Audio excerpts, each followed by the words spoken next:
Bien, estamos de vuelta en el último bloque del programa. Estamos con la doctora Carolina Garcés Peralta, que es adjunta para los derechos de la mujer de la Defensoría del Pueblo. Doctora Carolina Garcés, buenas noches, gracias por estar acá. Buenas noches con todas y todos, muchas gracias también por la invitación. Bien, ese nos parece un tema importante. Mañana hay una marcha de protesta que veremos, digamos, cuánta atención capta o no, pero el tema es que hace algunos años, si no me equivoco, 10, se aprobó una ley que establecía ciertos requisitos mínimos para las trabajadoras del hogar. Hagamos un poco de memoria sobre qué cosa es lo que esta ley aprobó, para luego pasar a conversar sobre si se está cumpliendo o no estos requerimientos mínimos y a qué es lo que deberíamos apuntar en el futuro. Bueno, hasta antes del año 2003 existían normas, pero a nivel del Poder Ejecutivo, es decir, decretos supremos que reconocían algunos derechos laborales de las trabajadoras del hogar, pero en realidad eran muy pocos. En el año 2003 sale la ley 27986, que es la ley de trabajadoras del hogar, y su reglamento de ese mismo año. Allí ya se reconoce a nivel de rango legal por primera vez una serie de derechos específicos para las trabajadoras del hogar. Y digo trabajadoras del hogar porque, como bien sabemos, de acuerdo a la última data del año 2010 del propio Ministerio de Trabajo, son aproximadamente formalmente registradas 455.000 personas, de las cuales el 96% son mujeres, ¿ok? Pero bueno... Ahora, ellas son las registradas formalmente. Formalmente. ¿Ese registro formal es una estadística que surge a partir de qué? De que son... o sea, ¿cómo se ha llegado a la conclusión de que ese es el número formal, digamos? Uno de los problemas que existe es que no existe un registro unificado, pero de la información que se ha obtenido es a través de lo que es la propia data oficial, es decir, del propio INEI, de la ENAO, la última ENAO, Encuesta Nacional de Hogares, fue del año 2010, y de las propias informaciones que se registran en el Ministerio de Trabajo o también en lo que es la SUNAT, porque también hay un registro que funciona en la SUNAT para el tema de lo que es pagos de seguros o pagos de pensiones. Pero en realidad, como bien mencionabas, es un tema a nivel formal, porque la mayoría de trabajadoras del hogar no están realmente registradas. O sea, es un trabajo número debe informal, ser mayor, ¿no? Yo he escuchado en un reportaje el fin de semana que se hablaba hasta de 700.000 personas. Sí, es bastante mayor sin duda, y no es una cifra realmente reconocida, porque incluso muchas trabajadoras del hogar no dicen que lo son, muchas están en una situación que es la que provoca los abusos y muchas tienen temor, también Pero o vergüenza. Es una actividad que genera muchas veces vergüenza, ¿no? Exactamente, porque es una actividad que por una serie de patrones y estereotipos social y culturalmente arraigados desde cientos de años atrás se ha considerado subvalorada, y si nos ponemos a pensar, incluso también tiene un estereotipo de género muy fuerte. ¿Por qué? Porque es una actividad doméstica, y por lo general la actividad doméstica se ha asimilado a la actividad de mujeres, y no es una actividad que no se le suele reconocer el valor que realmente tiene, porque muchos de nosotras y nosotras estamos en este momento aquí gracias a que contamos con personas que nos apoyan. Es un tema importante del cual quería conversar, pero vamos primero al tema de qué cosa establecía la ley en 2003. Sí, volvamos a ese tema, ¿no? Efectivamente, en el año 2003, es decir, 10 años atrás, se comienzan a reconocer una serie de derechos. En ese momento fue un avance, pero sin duda no fue suficiente, porque si nos ponemos a comparar esa ley que establece, a diferencia de los trabajadores en general, esa ley solamente reconoce 15 días de vacaciones. Los trabajadores en general tienen 30 días. Las microempresas tienen 15 días, digamos, las micro y creo que las pequeñas empresas. Claro, pero en realidad, en el punto en particular de lo que es el trabajo en general, ¿no? El general es 30 días y aquí es 15 días. Ahora, por otro lado, en la CTS lo mismo. Normalmente por compensación por tiempo de servicio se tiene derecho a un sueldo anual. En el caso de trabajadoras del hogar es medio sueldo. Vacaciones, lo mismo, son 30 días de vacaciones, bueno, creo que eso ya lo dije, gratificación, igual, gratificación es por fiestas patrias y Navidad solamente medio sueldo, y en el régimen normal es un sueldo completo.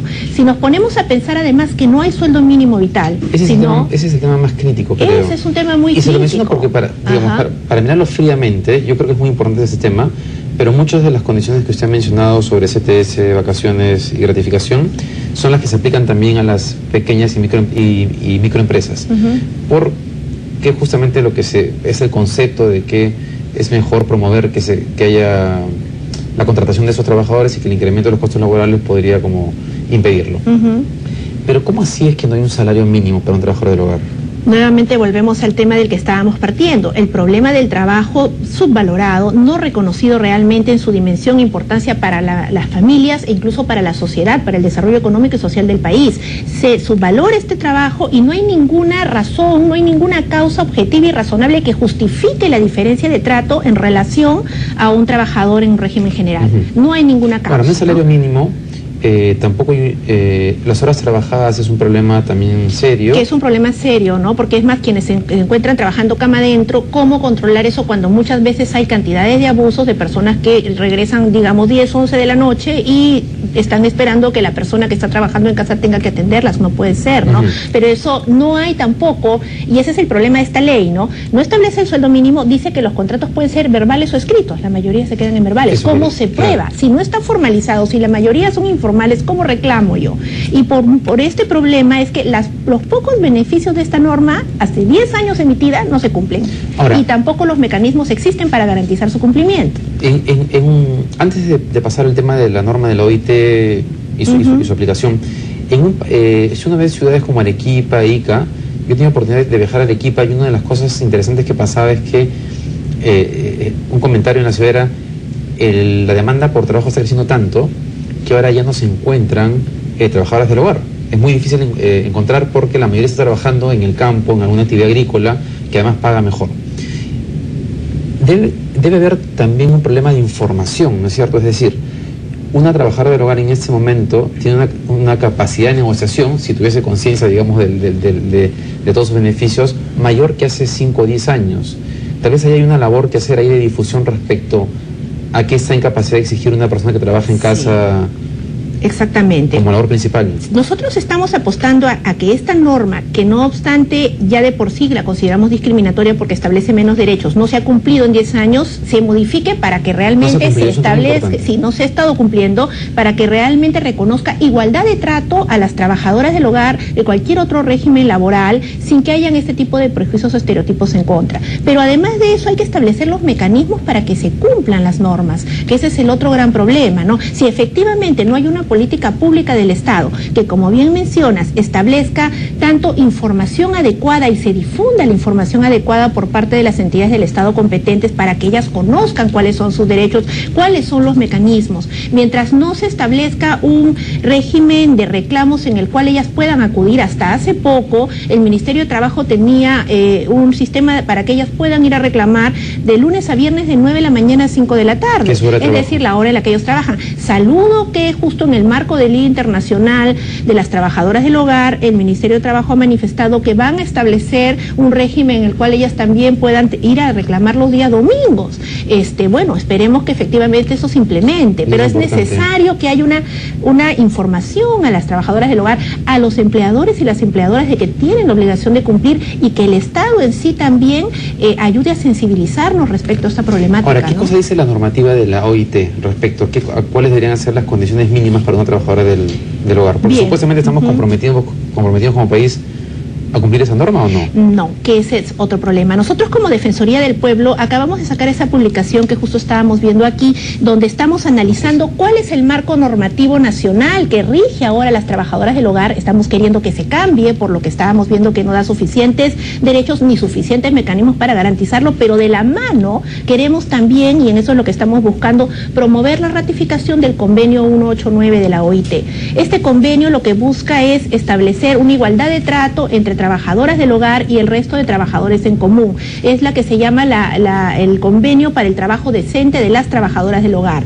Ya hay varios países que lo están ratificando y otros que están en proceso de ratificación. Ahí está en pantalla bueno, mostrábamos en pantalla el documento al que hacía referencia. Así es, ¿no? Y lo que queremos es efectivamente, ¿no?, que el Estado demuestre la voluntad política que existe, obviamente, por mejorar las condiciones de las trabajadoras del hogar, tanto en la ley como en los hechos, y en esto sería ideal que se pudiera ratificar este convenio para mostrar, repito, la voluntad del Estado por cumplir con lo que se debe ese cumplir, convenio, ¿no? ese convenio en particular, ¿qué señala?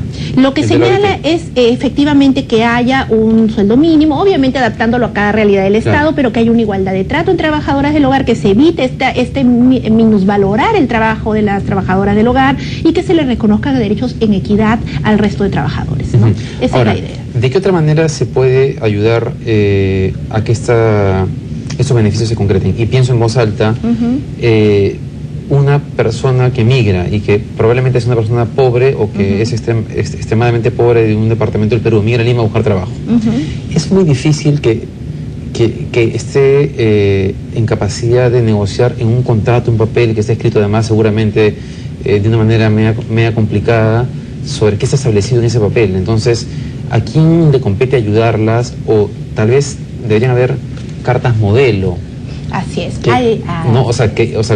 Con las cuales ellas puedan guiarse en la negociación con quien las contrata. Esa es una de las diversas manifestaciones de voluntad política que debería manifestar el Estado, valga la redundancia, para demostrar que efectivamente va a proteger, porque ojo, es deber del Estado en sus diferentes instancias el poder garantizar los derechos de las personas y en especial de las personas que en los hechos se encuentran en una situación de especial vulnerabilidad, como es el caso de las trabajadoras del hogar. Si por el lado del Ministerio de Trabajo se establecen efectivamente una serie de guías y pautas para ayudar a que efectivamente se reconozcan los derechos, porque no se puede negociar en equidad quienes en los hechos no están en situación de equidad, es decir, trabajadora y empleador o empleadora, ¿verdad? Si a eso le sumamos que efectivamente se den las normas para que realmente tengan un sistema de salud adecuado, un sistema de pensiones adecuado, si hay un registro adecuado, todo eso va a ayudar a que efectivamente y hay una capacitación, una información y yo creo, como te decía, una sensibilización a nosotros como ciudadanos y ciudadanas de la importancia de reconocer ese trabajo para el desarrollo del país, ¿no? Ahora,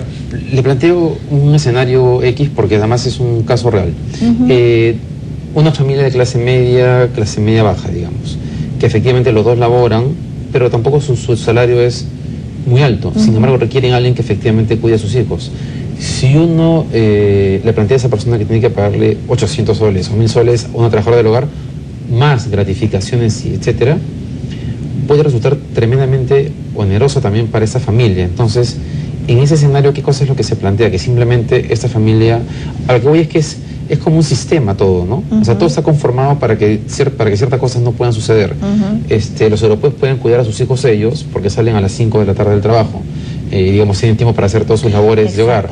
Entonces, es como un encadenamiento que hay que ir solucionando en su totalidad, que implica reconocer derechos en diferentes ámbitos para que se puedan cumplir los de otros. Así es, como es también el tema de que en esos países también se establecen, por ejemplo, guarderías, lugares donde las personas pueden dejar también a sus hijos, y por otro lado, pues quien está en la condición de poder pagar y reconocer ese trabajo en casa, pues paga lo que corresponde también. Claro, digamos, ¿verdad? Que el Estado tenga más oferta. Sí, y eso es a lo que yo me refería con el diseño de una política pública integral. Recordemos además que el Estado no solamente está obligado por los tratados y la Constitución a evitar estas situaciones de discriminación en los hechos. Discriminación que en el caso de trabajadoras del hogar va más allá del hecho de ser mujer, es por el tema de raza, por el tema de la condición económica, la condición social. Entonces tenemos obligación de eliminar esas situaciones de discriminación y esto implica obviamente que haya todo un trabajo diseñado y que esté establecido en la Ley de Igualdad de Oportunidades y también el Plan Nacional de Igualdad de Género recientemente aprobado. Yo quiero mencionar un tema que tal vez no está ni siquiera en la lista mencionada, pero está pasando algo, por ejemplo, en edificios que construyen en Miraflores y en San Isidro. Yo he ido a un edificio en San Isidro donde pasa lo siguiente. El arquitecto, cuando presenta el plan al municipio, establece un área que no la llama área de servicio, la llama como un depósito. Por lo tanto, las medidas que debe cumplir ese espacio son diferentes a si fuese un cuarto para un empleado del hogar. Pero a la hora de la venta del departamento, te dicen que eso efectivamente puede ser el cuarto de un empleado del hogar.